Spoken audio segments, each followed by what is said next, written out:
নিমিলি আমি চলিত মাহৰ 7 জুলাই তাৰিখৰ পৰা 14 জুলাই তাৰিখলৈ গ্ৰীষ্মকালীন প্ৰশিক্ষণৰ ব্যৱস্থা কৰিছিলোঁ। উক্ত প্ৰশিক্ষণখনি চিত্ৰ আৰু শিল্পকলাৰ ব্যৱস্থা কৰা হৈছিলে।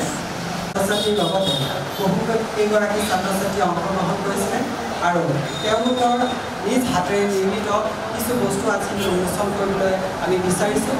এইখিনিতে এই উন্মোচন কাৰ্যটি সফল ৰূপায়ণৰ কাৰণে আমি এজন বিশিষ্ট ব্যক্তিক আমন্ত্ৰণ জনাই দিছিলোঁ। তেখেত হ'ল বিশিষ্ট চিকিৎসক তথা সংগীত শিল্পী, হাস্যৰসিক, ব্যংগ লেখক ডাক্তৰ অঞ্জনজ্যোতি চৌধুৰী। এয়া আমাৰ মাজত অঞ্জনজ্যোতি চৌধুৰী ছাৰ উপস্থিত আছে। তেখেতক কাৰ্যসূচীটো ৰূপায়ণৰ কাৰণে মই মাধ্যমটো আগবঢ়াই দিছোঁ। মই নিজকে ধন্য মানিছোঁ যে এই চিত্ৰকলা প্ৰদৰ্শনীখন উন্মোচন কৰিবলৈ মোক সুযোগ দিছে। সেইকাৰণে মই সকলোকে ধন্যবাদ জনাইছোঁ। আৰু ছাত্ৰ ছাত্ৰীসকলৰ আন্তৰিকতা দেখি সঁচাকৈ মুগ্ধ হৈছোঁ, অভিভূত হৈছোঁ। তেখেতসকলে নিশ্চয় একদম মনোযোগেৰে শিকিছে বস্তুখিনি। আৰু তোমালোকে সদায় এনেকৈ কামত আগবাঢ়ি যোৱা আৰু অসমীয়া জাতিৰ মানে হৈ কাম কৰি যোৱা। তাকে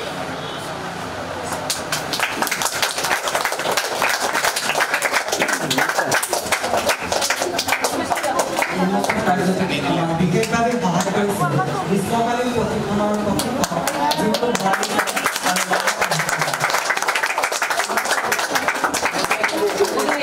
ছাৰক আমি ধন্যবাদ জনাইছোঁ। লগতে ছাত্ৰ ছাত্ৰীসকলৰ পৰা আহিবৰ বাবে অনুৰোধ জনাইছোঁ।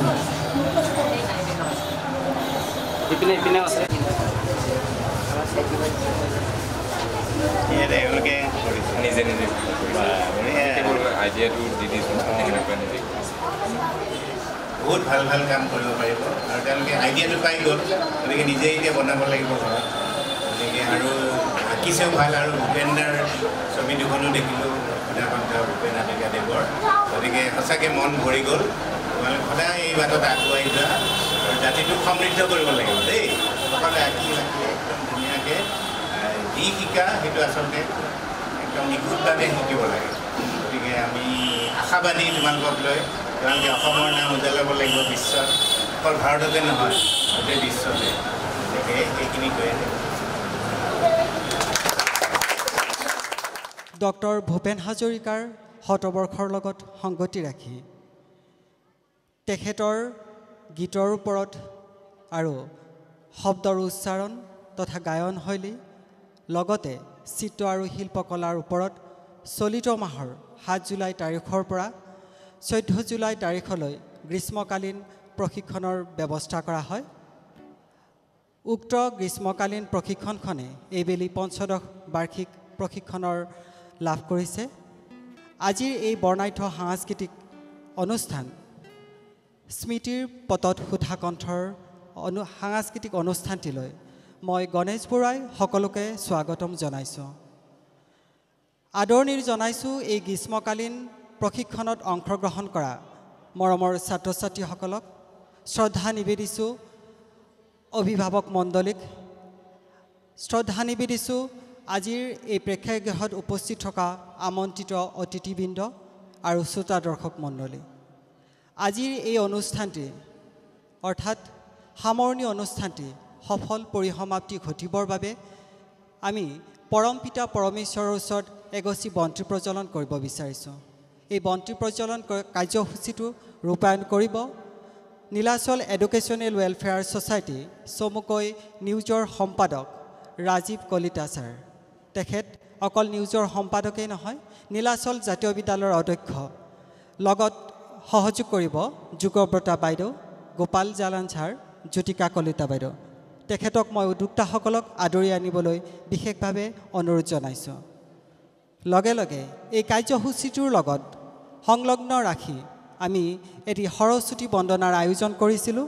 সেয়েহে শিল্পীসকলক এই কাৰ্যসূচী ৰূপায়ণৰ বাবে মই আগবাঢ়িবলৈ বিনম্ৰভাৱে অনুৰোধ জনাইছোঁ।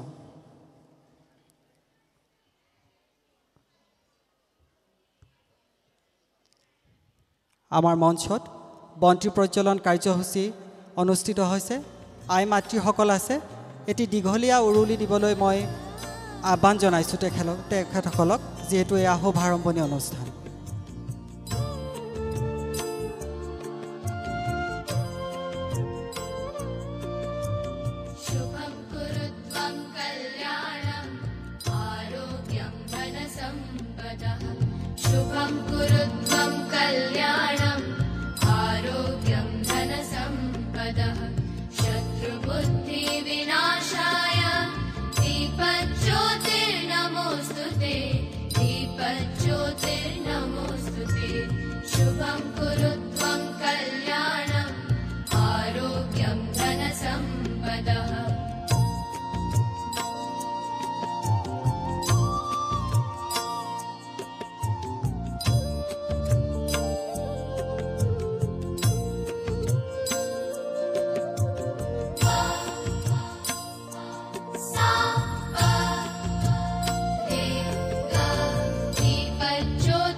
পৰ্যালোক মহোদয়ৰ লগতে সন্মানীয় ব্যক্তিসকলক আমি ধন্যবাদ জ্ঞাপন কৰিছোঁ মৰমৰ ছাত্ৰীসকলক।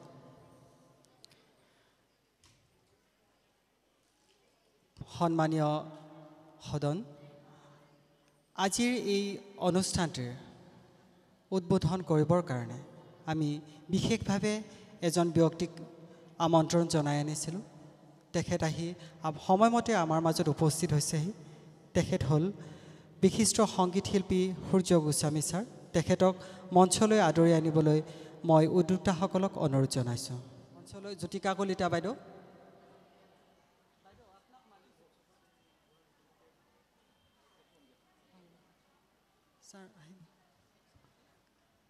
লগে লগে এটি স্মাৰক প্ৰদান কৰিছে বিদ্যালয়ৰ অধ্যক্ষ ছাৰ।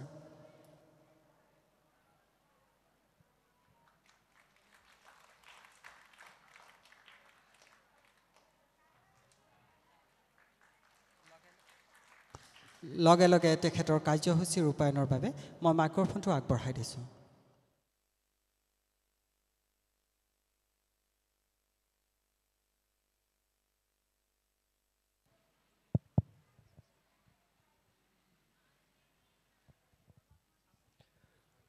শ্ৰদ্ধাস্পদ দৰ্শক মণ্ডলী, জয়তে মই আপোনাক সকলোকে মোৰ শ্ৰদ্ধা জনাইছোঁ। আজি সাংস্কৃতিক অনুষ্ঠান নিউজৰ উদ্যোগত আৰু নুমলীগড় শোধনাগাৰৰ সহযোগত অনুষ্ঠিত ৫৫ বাৰ্ষিক গ্ৰীষ্মকালীন অনুষ্ঠানত এই অনুষ্ঠানৰ আয়োজন কৰাৰ কাৰণে মই ৰাজীৱ কলিতা প্ৰমুখে যিসকল জড়িত হৈ আছে সকলোকে মই আন্তৰিক ধন্যবাদ জনাইছোঁ আজি মোক ইয়াত নিমন্ত্ৰণ কৰাৰ কাৰণে। আজি ইয়াত যোগৱতা বাইদেউ আছে, বহুত কেইগৰাকী ব্যক্তি আহিছে, অঞ্জন জ্যোতি চৌধুৰী, আলেখ্য স্বৰ্গৱতী, আমাৰ জ্যোতিৰ্ময় নাথ, অৱনী ৰঞ্জন পাঠক, বেণুধৰ কলিতাকে প্ৰমুখে, গোপাল জালানো আছে ইয়াতে, বহুত কেইগৰাকী অন্যান্য ভক্তিসকলো আছে ইয়াতে। আজি ইয়াত উপস্থিত কৰি সঁচাকৈ ভাল লাগিছে। আৰু অসম কেশৰী অম্বিকাগিৰি ৰায়চৌধুৰী গীতৰ বৰ্তমান এতিয়া তাৰ জনপ্ৰিয়তা বাঢ়ি গৈ আছে। এইবাৰে more than 50 competitors from all over Assam আহিছিলে, শুনিছিলোঁ, জানিছোঁ। আৰু খুব ভাল কথা। আৰু সেইগৰাকী ব্যক্তিৰ গীত আৰু হওক আৰু প্ৰচাৰ হওক, খুব ভাল পাম। আৰু মই বিশেষ নকওঁ, আজি অনুষ্ঠানটিৰ শুভাৰম্ভ কৰিলোঁ বুলি মই ঘোষণা কৰিলোঁ। ধন্যবাদ, নমস্কাৰ। ছাৰলৈ আমি ধন্যবাদ জ্ঞাপন কৰিছোঁ। এইখিনিতে আমি এটি সমবেত সংগীত উপভোগ কৰিম। সমবেত সংগীতটো হৈছে হে সুধাকণ্ঠ তুমি যে মহান। এই গীতিৰ ৰচনা ৰাজীৱ কলিতা ছাৰৰ আৰু সুৰ কৰিছে জ্যোতিকা কলিতা বাইদেউ। মই পৰিৱেশন কৰা শিল্পীসকলক মঞ্চলৈ আহিবলৈ অনুৰোধ জনাইছোঁ। তেওঁলোক হ'ল অলকা হালৈ, দুলুমণি হালৈ, জ্যোতিকা কলিতা, মনবিনী দাস, দীপা মহন্ত, অংগৰাগ মহন্ত, হৃদয়ানন্দ নাথ। তেওঁলোকক আমি মঞ্চলৈ আহিবলৈ অনুৰোধ জনাইছোঁ।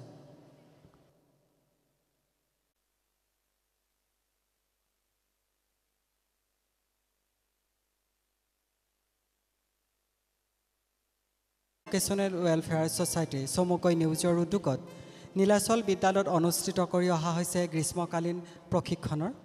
উক্ত প্ৰশিক্ষণত এইবেলি 7 জুলাই তাৰিখৰ পৰা 10 জুলাই তাৰিখলৈ নীলাচল বিদ্যালয়ৰ প্ৰাংগণত ডক্টৰ ভূপেন হাজৰিকাৰ গীতৰ সৃজনশীল নৃত্যৰ ওপৰত এখনি কৰ্মশালা, তাৰ সমান্তৰালভাৱে চিত্ৰ আৰু শিল্পকলাৰ আন এখনি কৰ্মশালা অনুষ্ঠিত হৈছিলে। লগতে ললিত চন্দ্ৰ ভৰালী মহাবিদ্যালয়ৰ প্ৰাংগণত নীলমণি ফুকন প্ৰেক্ষাগৃহত ডক্টৰ ভূপেন হাজৰিকাদেৱৰ গীতৰ কথা, শব্দ উচ্চাৰণ তথা গায়ন শৈলীৰ ওপৰত আন এখনি কৰ্মশালা অনুষ্ঠিত হৈ গৈছে। এই তিনিটি কাৰ্যসূচীৰ সফল ৰূপায়ণৰ বাবে আজি পৰিসমাপ্তিৰ এটা সাংস্কৃতিক বৰ্ণাঢ্য অনুষ্ঠান ৰখা হৈছে, যাৰ নাম আমি দিছোঁ স্মৃতিৰ পথত সুধাকণ্ঠ। এই স্মৃতিৰ পথত সুধাকণ্ঠৰ অনুষ্ঠানটিত আপোনালোকক এই মঞ্চটিত পাই আমি নথৈ আনন্দিত হৈছোঁ। আহকচোন আমি তেখেতৰ ওপৰতে ৰচনা কৰা ৰাজীৱ কলিতা ছাৰৰ দ্বাৰা ৰচনা আৰু জ্যোতিকা কলিতা বাইদেউৰ দ্বাৰা সুৰূপিত হে সুধাকণ্ঠ তুমি যে মহান এই সমবেত সংগীতি উপভোগ কৰোঁ।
আমি শিল্পীসকলক ধন্যবাদ জ্ঞাপন কৰিছোঁ। ধন্যবাদ জ্ঞাপন কৰিছোঁ ইমান সুন্দৰভাৱে গীতটি উপহাৰ দিয়াৰ ৰাজীৱ কলিতা ছাৰ আৰু জ্যোতিকা কলিতা বাইদেউলৈ। আজিৰ অনুষ্ঠানটো যিহেতু ডক্টৰ ভূপেন হাজৰিকাৰ ওপৰতেই আমি গোটেইখিনি লৈ আহিছোঁ, সেয়ে কিছু কথা পাতিম, মাজে মাজে গীত শুনিম, নৃত্য উপভোগ কৰিম। সেই সময় আছিলে 1980 চন। সেই চনত মুক্তি লাভ কৰিছিল অকণ নামৰ এখন অসমীয়া বোলছবিয়ে, যিখন বোলছবিত ডক্টৰ ভূপেন হাজৰিকাৰ লগতে আন কেইগৰাকীমান কণ্ঠশিল্পীয়ে কণ্ঠ নিগৰাইছিল। তেওঁলোক হ'ল কৃষ্ণা বৰ্মন, মুনীন দত্ত, ভূপিন্দৰ সিং, মৃণালিনী দত্ত। তাৰ সমান্তৰালভাৱে 1959 চনত আন এখন বোলছবিয়ে মুক্তি লাভ কৰিছিল পুৱতি নিশাৰ সপোন। আৰু এই বোলছবিখনৰ এটি গীত হৈছে আমি আটাইয়ে জানো যে কহুৱা বন মোৰ অশান্ত মন। এই বোলছবিখনৰ নিৰ্মাণৰ সময়ত ডক্টৰ ভূপেন হাজৰিকাক দায়িত্ব দিয়া হৈছিল এটি গীতৰ, কিন্তু ভূপেন হাজৰিকাই যেতিয়া পৰিচালক আছিলে সূৰ্য ফণী শৰ্মাদেৱ, তেখেতে যেতিয়া দায়িত্বটো দিছিলে যে ভূপেন হাজৰিকাদেৱে কৈছিলে যে ঠিক আছে মই আপোনাৰ গীতটো সময়মতে উলিয়াই দিম, কিন্তু তেওঁ কিবা কিবি কাৰণত পাহৰি থাকিলে। আৰু ফণী শৰ্মা যেতিয়া তেওঁৰ ওচৰলৈ আহিছিলে, সেই সময়খিনি শোণিতপুৰত আছিলে, ক্ষমা কৰিব জামুগুৰিত আছিলে। যেতিয়া তেওঁৰ ওচৰলৈ আহিছিল তেতিয়া ভূপেন হাজৰিকাদেৱে পোনতে চাহ আৰু অমলেট খাবলৈ দিছিলে আৰু মনে মনে হাঁহি উঠিছিলে তেওঁৰ যে সঁচাকৈয়ে তেওঁ গীতটো ৰচনা কৰিবলৈ পাহৰিছিলে। আৰু ফণী শৰ্মাই তেওঁৰ হাতত কিছুমান ছবি দিছিলে, আহোঁতে ফটো তুলি লৈ আহিছিলে যে কহুৱা বনৰ। আৰু ফণী শৰ্মাই খুব দায়িত্বশীলভাৱে কৈছিলে যে তেখেতে অৰ্থাৎ ডক্টৰ ভূপেন হাজৰিকাদেৱে 9 বজাৰ পৰা 3 বজাৰ ভিতৰত গীতটো উলিয়াই দিব লাগিব। তেওঁ আচৰিত হৈছিলে ইমান কম সময়ৰ ভিতৰত কেনেকৈ গীতটো উলিয়াই দিব, কিন্তু সুধাকণ্ঠ ডক্টৰ ভূপেন হাজৰিকাদেৱৰ কাৰণে এয়া কোনো ডাঙৰ কথা নহয়। সেই ছবিখিনি চায়েই তেখেতে কম সময়ৰ ভিতৰত এই কহুৱা বন অশান্ত মোৰ মন এই গীতটি সুন্দৰকৈ তেখেতে লিখিছিল, সুৰ কৰিছিল আৰু বাণীবন্ধনো কৰিছিল। শ্ৰোতা দৰ্শক মণ্ডলী, ৰং ৰং নানা ৰং আৰু কহুৱা বন এই দুটি গীত লগ লগাই আমি এইবাৰ এটি নৃত্য উপভোগ কৰিম। এই নৃত্যটি পৰিচালনা কৰিছে জিমণি কছাৰী বাইদেউ আৰু গণেশ বৰুৱাই। আহকচোন আমি নৃত্যটি উপভোগ কৰোঁ। নৃত্যটি পৰিৱেশনত আছে প্ৰিয়াংশী দাস, গীতাশ্ৰী হালৈ, কাকলি ৰাজবংশী, ৰিয়া আৰু মমী, গীতুমণি ডেকা, ৰিমজিম কলিতা, স্নেহা দাস, জচিকা দাস, বিদিশা আৰু জয়স্মিতা দাস। আহক আমি সকলোৱে এই দুটি গীতত নৃত্য আমি উপভোগ কৰোঁ।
কহুয়া বন মোৰ শান্ত মন আল ফুল হাতেৰে লোৱা সাবতি এটি এটিখন যেন মুকুতাৰে ধন এনে হেৰুৱালে নাহে উভতি কহুয়া বন মোৰ শান্ত মন আল ফুল হাতেৰে লোৱা সাবতি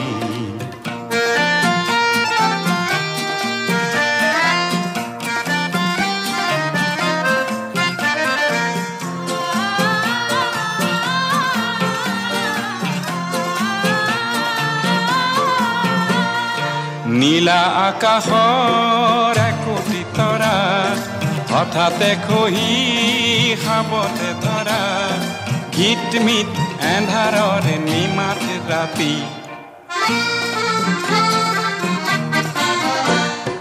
নীলা আকাশৰ একোটি তৰা হঠাতে খহি খাবতে ধৰা গীতমিত এন্ধাৰৰে নিমাত ৰাতি এটি এটিখন যেন এটি এটি পন এনে হেৰুৱালে নাহে উভতি কহুৱা বন মোৰ শান্ত মন আল ফুল হাতেৰে লোৱা সাবতি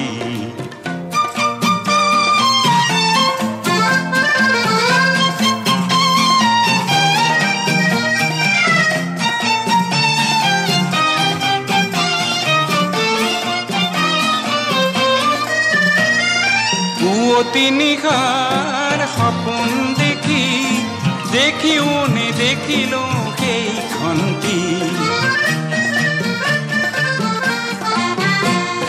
পুৱতি নিশাৰ সপোন দেখি দেখিও নেদেখিলো সেইখনটি অনন্ত সময়ৰ সাগৰখনিৰ অনন্ত সময়ৰ সাগৰখনিৰ চঞ্চল কোলাহলে ভাঙে ঘুমতি ও বলিয়া মন কিয় সাতন কালিৰ সূৰুজে আনি দিব পুৱাতি কহুৱা বন মোৰ শান্ত মন আল ফুল হাতেৰে লোৱা সাবতি এটি এটিখন যেন মুকুতাৰে ধন এনে হেৰুৱালে নাহে উভতি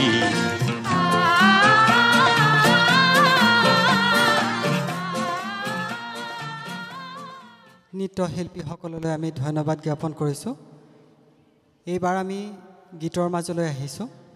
এটি দলীয় গীত পৰিৱেশন কৰিব। পৰিৱেশনত আছে তন্ময় গগৈ, মুকুট কলিতা, জিজ্ঞাস প্ৰতিম কলিতা, কৃষালী ডেকা, টিনা দাস, পায়লিনা বৰ্মন, প্ৰিয়াংশু কলিতা, নেইনা হাজৰিকা, জ্ঞানদেৱ চান্দিল্য, টুইংকল শইকীয়া, পূৰ্বিকা ডেকা, অনুশ্ৰী দা।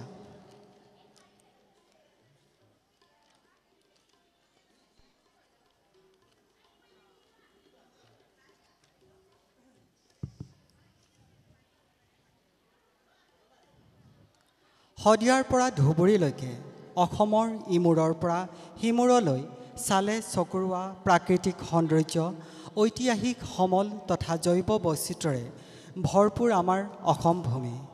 বিভিন্ন জাতি জনগোষ্ঠীৰে চহকী কৃষ্টি সংস্কৃতিৰ বাবে প্ৰাচীন কালৰ পৰাই আমাৰ অসম দেশখন দেশী বিদেশী পৰ্যটকৰ বাবে আকৰ্ষণৰ কেন্দ্ৰবিন্দু। সেয়েহে 1969 চনত এই অসম ভূমিক লৈ ডক্টৰ ভূপেন হাজৰিকাদেৱে গাইছিল অসম আমাৰ ৰূপহী। আহকচোন আমি এই গীতটি সকলোৱে উপভোগ কৰোঁ।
বহাগতে আমাৰে আই মহুৰা হৈ ঘূৰে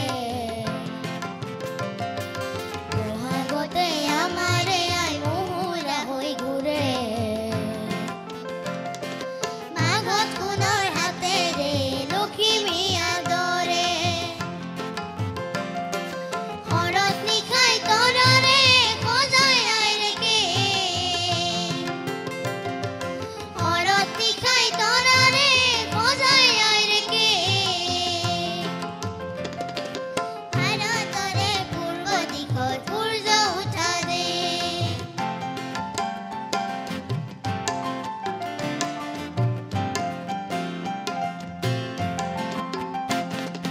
পাহাৰ ভৈয়ামেকে কৰা ৰামধনুৰে দৰে পাহাৰ ভৈয়ামেকে কৰা ৰামধনুৰে দৰে তোমাৰ ভাষাৰ মৰমবোৰে মিলন সেতু গঢ়ে লোহিতৰে বহল পাৰক প্ৰণিপাত কৰোঁ লোহিতৰে বহল পাৰক প্ৰণিপাত কৰোঁ জন্ম ললোঁ ইয়াতে ইয়াতে যেন মৰোঁ জন্ম ললোঁ ইয়াতে যেন মৰোঁ পাম ক'ত এনে মধুৰ ৰূপৰ সমাৱেশ ভাৰতৰে পূৰ্ব দিশত সূৰ্য উঠা দে অসম আমাৰ ৰূপহী গুণৰো নাই শেষ ভাৰতৰে পূৰ্ব দিশত সূৰ্য উঠা দে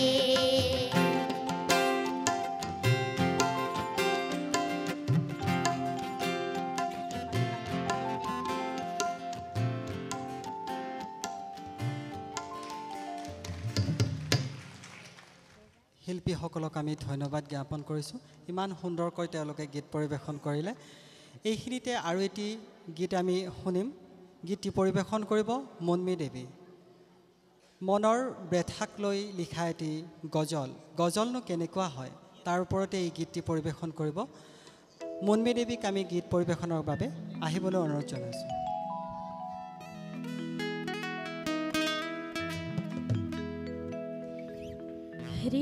হৃদয়েরো ব্যথা বিরহেরো কথা অশ্রু স্রজল শীত গজল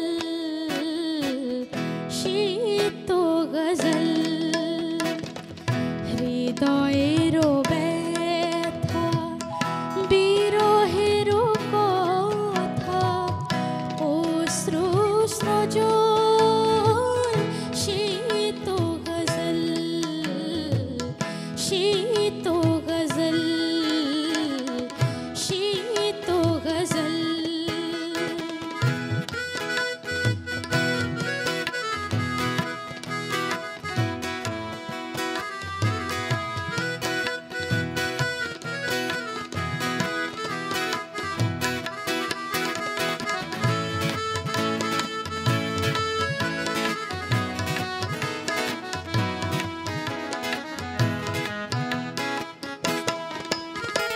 বস্ত্রাই কোনো গোলাপের নাম প্রেমের পূজারে উমর খয়াম বস্ত্রাই কোনো গোলাপের নাম প্রেমের পূজারে উমর খয়াম সাকের দু চোখে মায়াবী কাজল শীত গজল শীত গজল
যোজনা ছড়ানো রাতের নিরালা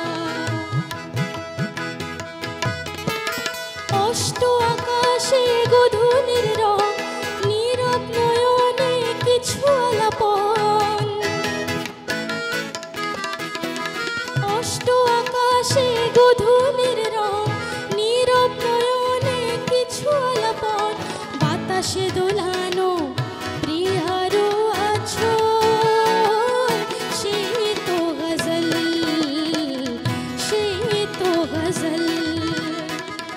হৃদয়েরও ব্যথা বিরহেরও কথা অশ্রু স্রজল সে তো গজল সে তো গজল সে তো গজল সে তো গজল ধন্যবাদ খুব সুন্দৰ গীত এটি আমি উপভোগ কৰিলোঁ মুনমি দেৱলৈ ধন্যবাদ জ্ঞাপন কৰিছোঁ আন এটি গীত আমি এইবাৰ শুনিম হিমাগ্না বৈশ্যৰ কণ্ঠত প্ৰেম এক সৰগীয় অনুভূতি ডক্টৰ ভূপেন হাজৰিকাও কিন্তু ইয়াৰ ব্যতিক্ৰম নাছিলে তেখেতে নিজেই এটি ভাষণত কৈ থৈ গৈছিল যে তেখেতৰ প্ৰথমগৰাকী প্ৰেয়সী হ'ল তেওঁৰ শ্ৰদ্ধাৰ মাতৃ শান্তিপ্ৰিয়া হাজৰিকা 1968 চনত এই প্ৰেমৰ বিচ্ছেদক লৈ লিখা এটি জনপ্ৰিয় গীত হ'ল তোমাৰ দেখো নাম পত্ৰলেখা এই গীতটিৰ ৰচনা কৰিছিল সেই সময়ত ফেব্ৰুৱাৰী মাহত আৰু স্থান আছিলে কলিকতাত আহকচোন হিমাগ্না বৈশ্যৰ কণ্ঠত তোমাৰ দেখো নাম পত্ৰলেখা এই গীতটি আমি উপভোগ কৰোঁ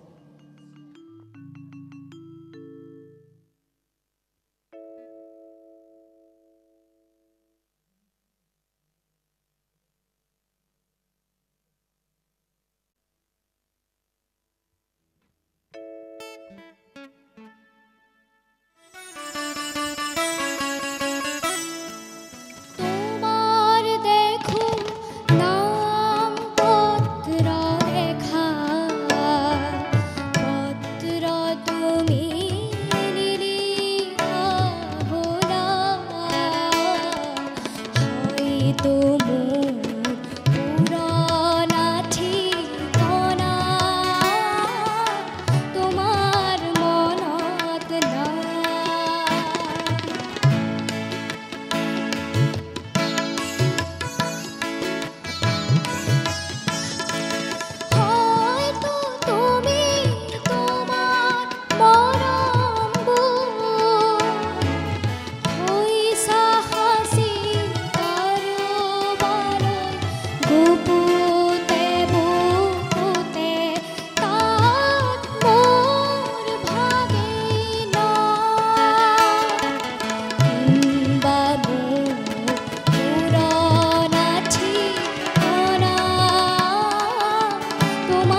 আজি যদি মোৰ ঠিকনা সোধা সমিধান মূলতাহে পাবা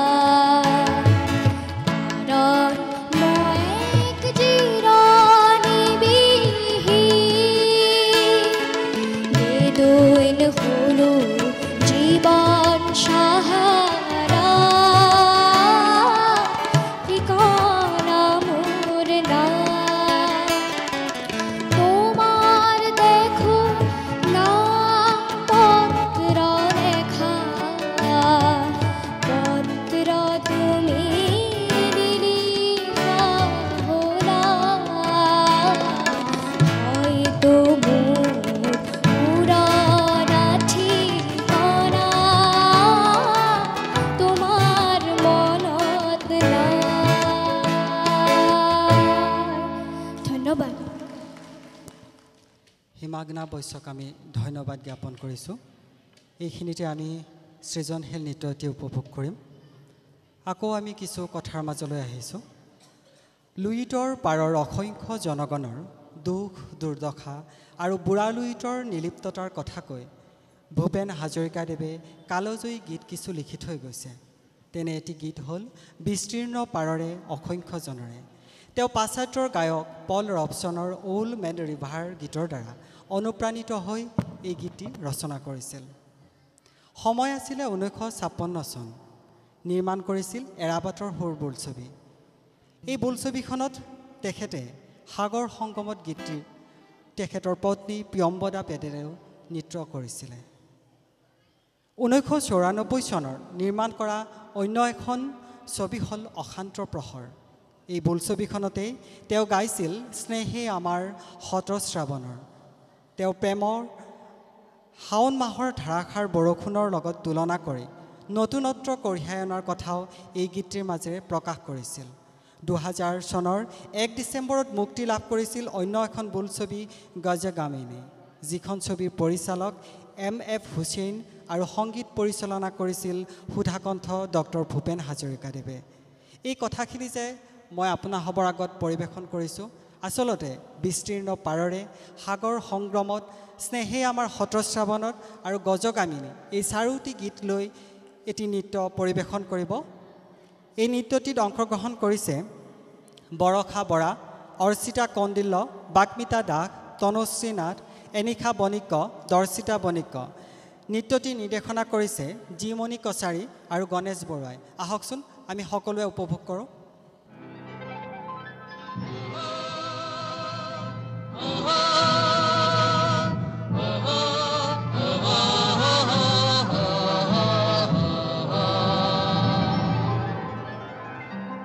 বিস্তীর্ণ দুপারের অসংখ্য মানুষের হাহাকার শুনেও নিঃশব্দে নীরবে ও গঙ্গা তুমি গঙ্গা বইছ কেন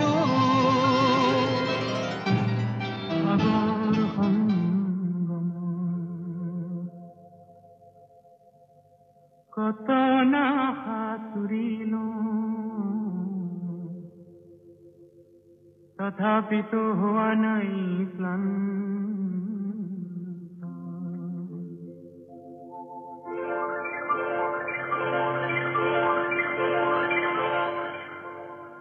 সাগর সংগম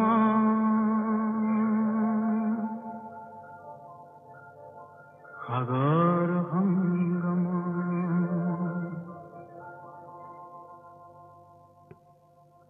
সাগর সংগমত কত না সাঁতুৰিল তথাপি তো হোৱা নাই ক্লান্ত তথাপি মনৰ মোৰ প্ৰশান্ত সাগৰৰ উৰ্মিমালায় শান্ত মনৰ প্ৰশান্ত সাগৰৰ বক্ষত জোৱাৰৰে নাই আজি অন্ত অজস্ৰ লহৰে নব নব গতিৰে আনি দিয়ে আহায় পুৰন্ত সাগৰ সংগম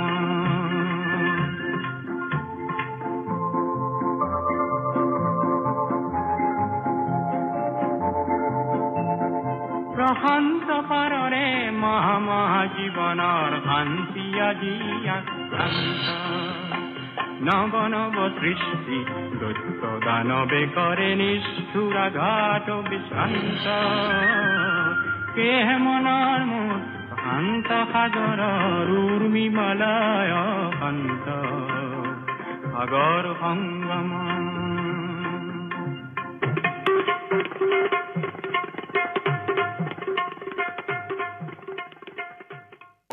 স্নেহে আমাৰ শত শ্ৰাৱণৰ ধাৰাসাৰ বৃষ্টিৰ প্লাৱনানে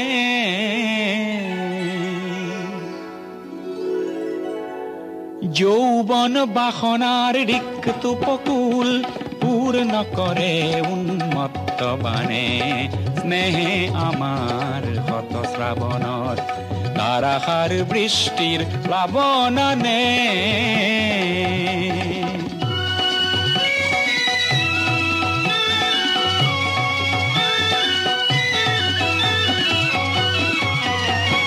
নিৰ্জন স্তব্ধ তিমিৰৰ পাৰ ভাঙি উচ্ছল জীৱনৰ জোৱাৰ আনে অপৰূপ বাৰিষাৰ তৰংগ ৰাখিয়ে নাচে নৱ সৃষ্টিৰ গানে যৌৱন বাসনাৰ ৰিক্ত উপকূল পূৰ্ণ কৰে উন্মত্ত বাণে স্নেহে আমাৰ শত শ্ৰাৱণৰ ধাৰাসাৰ বৃষ্টিৰ প্লাৱনানে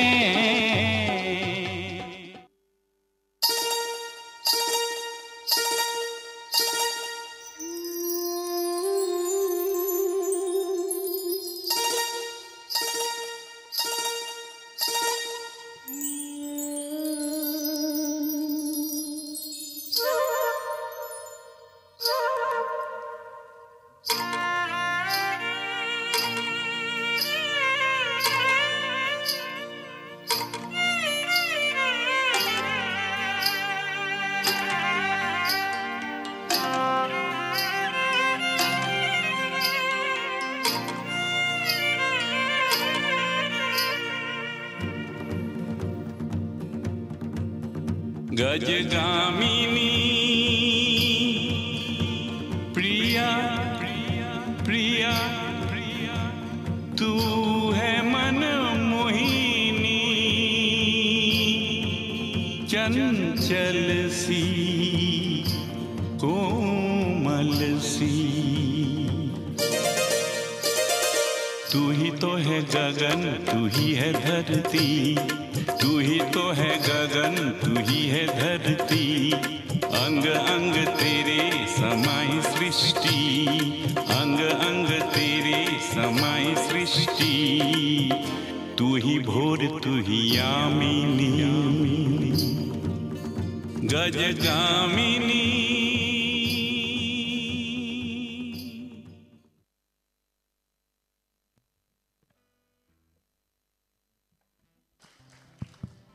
নৃত্যশিল্পীসকলক আমি ধন্যবাদ জ্ঞাপন কৰিছোঁ খুব গৰমৰ মাজত আমাৰ মাজত কিন্তু দুগৰাকী শিল্পীয়ে খুব মনোযোগেৰে ছবি আঁকি আছে এজাউৰি আমি হাত চাপৰি বজাই দিওঁ তেওঁলোকৰ কাৰণে ইমান কষ্ট কৰি ছবি দুখন আঁকি আছে কিছু সময় পিছতে আমি ছবি দুখন উপভোগ কৰিম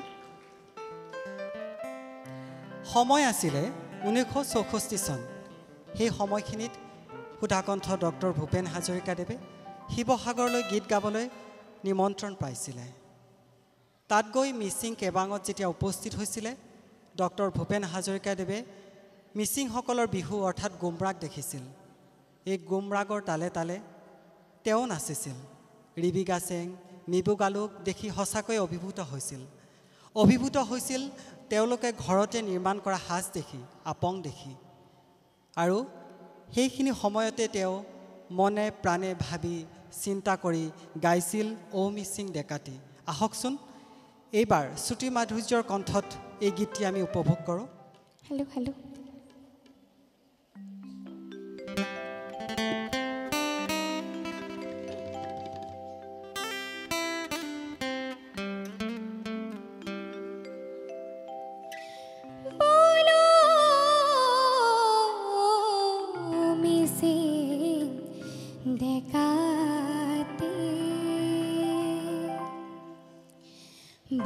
लीजे पिंपाती बजा लीजे पिंपाती खुरे रे खोजाली देखो दिशा मुखर निकाती मी बुगलुक सुलाती मेरे रुंबंग सादर खर कियनु पिंधिली मुरते खुंदु मेरे दी गामोसा आतिली आरु तुरे पुरुष देहाते फुटी फुटी उठिसे সেউজ ৰঙৰ জিয়া জিয়া ঐ নিতন্তি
আমাৰ মাজত উপস্থিত আছে জেবিজৰ স্বত্বাধিকাৰ তথা সাংস্কৃতিক কৰ্মী গোপাল জালানদেৱ লগত আছে ৰাজীৱ প্ৰকাশ বৰুৱা প্ৰশাসনিক বিষয়া আৰু আজি আমি যিটো প্ৰেক্ষাগৃহত বহি আছোঁ কুমাৰ ভাস্কৰ নাট্য মন্দিৰ এই স্থানৰ তেওঁ সভাপতি অধ্যক্ষ ছাৰক মই তেওঁলোকক আদৰি আনিবলৈ বিশেষভাৱে অনুৰোধ জনাইছোঁ স্ম আদৰণি জনাইছোঁ সততে বিভিন্ন ধৰণৰ দিহা পৰামৰ্শৰে আমাক উৎসাহিত কৰে পুনতে আমি আপোনাৰ সবৰ আগত পুনৰবাৰ চিনাকি কৰি দিবলৈ ওলাইছোঁ জেবিজৰ স্বত্বাধিকাৰ সাংস্কৃতিক শিল্পী গোপাল জালানদেৱ তেখেতক এখনি গামোচাৰে বৰণ কৰিছে বিদ্যালয়ৰ জ্যেষ্ঠ শিক্ষয়িত্ৰী জ্যোতিকা কলিতা বাইদেৱে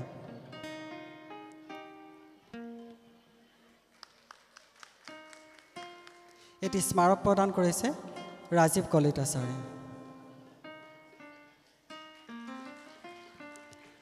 আন এগৰাকী সন্মানীয় ব্যক্তি হ'ল ৰাজীৱ প্ৰকাশ বৰুৱা প্ৰশাসনিক বিষয়া তথা কুমাৰ ভাস্কৰ নাট্য মন্দিৰৰ সভাপতি আমাৰ অধ্যক্ষ ছাৰে যেতিয়া এই প্ৰেক্ষাগৃহটোৰ কথা কৈছিল তেওঁ কোনো ধৰণৰ আপত্তি নকৰাকৈ আমাক এই প্ৰেক্ষাগৃহটোত অনুষ্ঠান অনুষ্ঠিত কৰিবলৈ তেওঁ পৰামৰ্শ তথা আমাক অনুমতি প্ৰদান কৰিছিলে এই সুযোগতে তেখেতকো আমি এখনি গামোচাৰে বৰণ কৰিব বিচাৰিছোঁ গামোচা বৰণ কৰিছে জ্যোতিকা কলিতা বাইদেৱে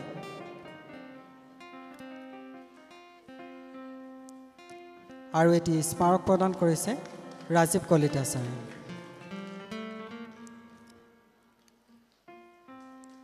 লগে লগে তেওঁলোকক আসন গ্ৰহণ কৰিবলৈ বিনম্ৰভাৱে অনুৰোধ জনালোঁ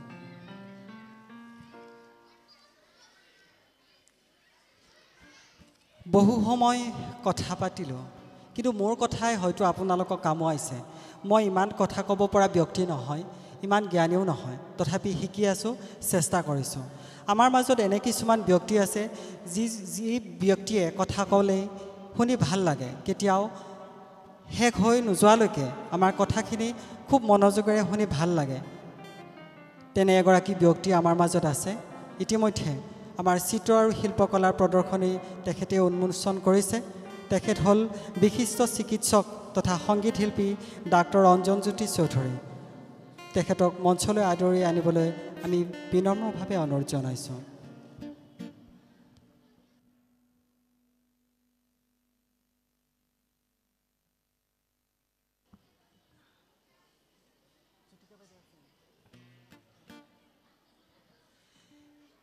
এয়া আমাৰ মাজত ডাক্তৰ অঞ্জনজ্যোতি চৌধুৰী ছাৰ। এওঁ অকল কথাই নহয়, আমাক কিছু হহুৱাব, কাৰণ হাঁহি হৈছে মহৌষধ। হাঁহি হৈছে এক থেৰাপি, নহয় জানো? গৰমত বহি বহি আমাৰ হয়তো গৰমো লাগিছে, ভাগৰো লাগিছে, আমি কিছু হাঁহিম আৰু সুন্দৰ গীত আমি উপভোগ কৰিম। কিন্তু তাৰ প্ৰাক্ষণত আমি এখনি গামোচাৰে তেখেতক বৰণ কৰি ল'ব বিচাৰিছোঁ। গামোচাৰে বৰণ কৰিছে জ্যোতিকা কলিতা বাইদেৱে।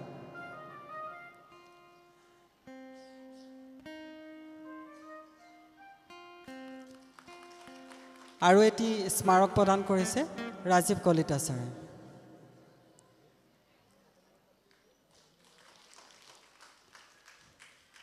তেখেতৰ গীত পৰিৱেশন বুলি নকওঁ, তেখেতৰ কাৰ্যসূচী ৰূপায়ণৰ বাবে মই মাইক্ৰফোনটো আগবঢ়াই দিছোঁ।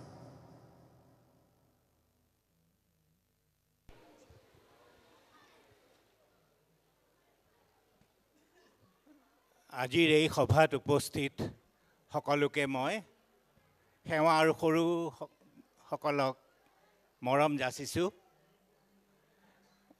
সঁচাকৈ অভিভূত হৈছোঁ, এনেকুৱা অনুষ্ঠান সহজে দেখা পোৱা নাযায়। ইমান সুন্দৰকৈ আমাৰ নতুন প্ৰজন্মৰ গায়ক গায়িকা নৃত্য প্ৰতিযোগীসকলে প্ৰদৰ্শন কৰিছে। গতিকে মই এই আয়োজকসকলক ধন্যবাদ জনাইছোঁ। আৰু ইমান কষ্ট কৰি নিশ্চয় তেওঁলোকে শিকাইছে আৰু ইমান সুন্দৰভাৱে আয়ত্ত কৰি লৈছে আমাৰ কণ কণ ল'ৰা ছোৱালীখিনিয়ে। আৰু আমাৰ লগতে মোৰ কাষতে সূৰ্য গোস্বামী দা বহি আছিল, তেওঁ কৈ আছে যে ইমান সুন্দৰ নোটত ইমান ধুনীয়াকৈ গাই আছে সিহঁতে, সঁচাকৈ মন পৰখি গ'ল। এতিয়া মই আচলতে এনেকুৱা মানুহ নহয় যে মোক আহি এনেকুৱা সম্বৰ্ধনা জনাব। তাৰমানে আজি মই বহুততে কওঁ এইটো কথা, ৰাশিফল চাই যাওঁ। মই সদায় ৰাশিফল চাই আহোঁ, মানে যেতিয়া আহোঁ এনেকুৱা সভালৈ, আজিও চাই আহিছোঁ। আজি লিখা আছে যে শুক্ৰ গ্ৰহ ভাল স্থানত থকা বাবে অযোগ্য হ'লেও সন্মান লাভৰ যোগ আছে। তাৰমানে মই ইমান যোগ্য নহয় যে এনেকুৱা সম্বৰ্ধনা পাম। কিন্তু এটা কথা ভাল লাগিছে যে ইয়াতে মানে একদম ভৰ্তি প্ৰেক্ষাগৃহ, যিটো আমি বিচাৰি ফুৰো নাপাওঁ। মই এখন মানে আজি প্ৰায় 10 বছৰ আগতে CD কৰিছিলোঁ 4টা গানৰ। তাতে মানে মোৰ বহুত বন্ধু বান্ধৱ বহুত, মই ভাবিছিলোঁ বহুত মানুহ আহিব, সেইকাৰণে মই ডিষ্ট্ৰিক্ট লাইব্ৰেৰী হলটো বুক কৰিছিলোঁ। তাতে 600 মানুহ ধৰে। কিন্তু মোক আচৰিত কৰি সেইদিনাখন বেছি মানুহ নাহিল, মাত্ৰ 50জনমান মানুহ আহিছে। আগৰখিনিত বহি আছে, পিছৰ পিনে পূৰা খালী। ইমান বেয়া লাগিছে মনটো। মোৰ গান 4টা মানে তাতে মুকলি হ'ব। এতিয়া উপায় নাই, মুকলি কৰিলে। তাৰপিছত মই মানে ডাঙৰ ডাঙৰ গায়ক গায়িকাবিলাকক দেখোঁ, তেওঁলোকে এখন মন্তব্য বহি মানে কমেণ্ট বুক এখন সেই দূৰত থৈ দিয়ে। যাবৰ সময়ত মানুহে লিখি থৈ যায় কি হ'ল, মানে কোনটো গান ভাল পালে, কোনটো বেয়া, বা কি আছে, কি আৰু কৰিলে ভাল হ'ব, এনেকৈ লিখি থৈ যায়। ময়ো তেনেকুৱা এখন ৰাখি থৈ দিছিলোঁ। যেতিয়া 50জনমান মানুহ আছে, মোৰ খুব মনটো বেয়া লাগিছে, কিন্তু গানটো গাবই লাগিব এটা। গতিকে খুব দুখ মনেৰে এটা গান গাই আছোঁ। গাই থাকোঁতে হঠাৎ দেখোন প্ৰায় 100জনমান মানুহ একদম হুৰমুৰকৈ সোমাই আহিল। মনটো ভাল লাগি গ'ল। মই ভাবিছোঁ ভিতৰৰ পৰা চাগে কোনোবাই মোবাইলত বাহিৰৰ মানুহক কৈ দিলে যে ভিতৰত বহুত ভাল গান গাই আছে, আহি যা। গতিকে মানে 100জনমান মানুহ সোমাই আহিল, মনটো ভাল লাগি গ'ল। গতিকে কেতিয়া মোৰ শেষ হয় মানে গানৰ প্ৰগ্ৰেম, তেওঁলোকে কিনো লিখি থৈ গৈছে এইটো চাবলৈ খুব মন গৈ আছে। যেতিয়া শেষ হ'ল, মই দৌৰি গৈ পেলাই মন্তব্য বহীখন চালোঁগৈ। তাত মানে সকলোৱে লিখিছে, আচলতে আমি গান শুনিবলৈ অহা নাছিলোঁ, হঠাৎ অহা বৰষুণ জাকৰ কাৰণে আমি ইয়াত সোমালোঁ তাৰমানে মোৰ গান শুনিব অহা নাই তাৰমানে বাহিৰত বৰষুণ দিলে সেইকাৰণে মানুহবিলাক সোমাই আহিছে গতিকে এনেকুৱা আমাৰ হেৰি আচলতে আমি যেতিয়া শাস্ত্ৰীয় সংগীত শিকিব লাগিছিল তেতিয়া শিকা নাছিলোঁ সেইটো কাৰণে মই ভাল লাগে এই সৰু ল'ৰা ছোৱালীবিলাকে যে শাস্ত্ৰীয় সংগীতো শিকিছে গতিকে সেই শাস্ত্ৰীয় সংগীত আমি শিকিব সুযোগ পাইছিলোঁ বালভৱন বুলি এটা অনুষ্ঠান আছিল তাতে আমাক শাস্ত্ৰীয় সংগীত শিকিব দিয়ে কিন্তু আমি ল'ৰাবিলাকৰ ধৈৰ্য নাছিল আমি মানে 7 দিনমান শিকি আৰু এৰি দিলোঁ শাস্ত্ৰীয় সংগীতটো আমাৰ লগতে আছিলে নমিতা ভট্টাচাৰ্য আপোনালোকে জানে বিখ্যাত গায়িকা নমিতা ভট্টাহঁতে কিন্তু শিকি থাকিলে শাস্ত্ৰীয় সংগীত আমি ল'ৰাবিলাকে শাস্ত্ৰীয় সংগীত বাদ দি বাহিৰত খেলা ধূলা কৰি থাকোঁ আমিতো নিজে শাস্ত্ৰীয় সংগীত নিশিকিলোৱে আমি জোকাই থাকোঁ সিহঁতক কি বুলি জোকাওঁ এই সৰু ল'ৰা ছোৱালীখিনিয়ে ভাল পাব তাৰমানে তাতে বালভৱনত মতিলাল বুলি এটা চকীদাৰ আছিল তাৰ মস্ত মস্ত এনেকৈ গোফ দাড়ি গোফ আমি সেই মতিলালৰ দাড়ি গোফ লৈ এই নমিতা ভট্টাহঁতক জোকাই থাকোঁ কি বুলি জোকাওঁ যেতিয়া বাইদেৱে সিহঁতক শিকাই থাকে চাৰে গামা পা ধা নিচা আমি দূৰৰ পৰা ল'ৰাখিনিয়ে মতিলালৰ দাড়ি কোচা এনেকৈ কৈ পেলাই জোকাই থাকোঁ সিহঁতক এই এনেকৈ আমি যেতিয়াৰ আমাৰ বহুত ভাল মানে জীৱনৰ মুহূৰ্ত আমি নষ্ট কৰি দিলোঁ তেতিয়াই যদি শাস্ত্ৰীয় সংগীত শিকিলোঁ হয় আজি মোক বহুত ঠাইত চাগে এনেকৈ মানে গান গাব মাতিলে হয় এতিয়া এইকাৰণে মই যিহেতু গান গাব মাতিছে পিছত আকৌ বেছি সময় হৈ গ'ল গান গাব নালাগে বুলি কয় বুলি পটকৈ গানটো গাই লওঁ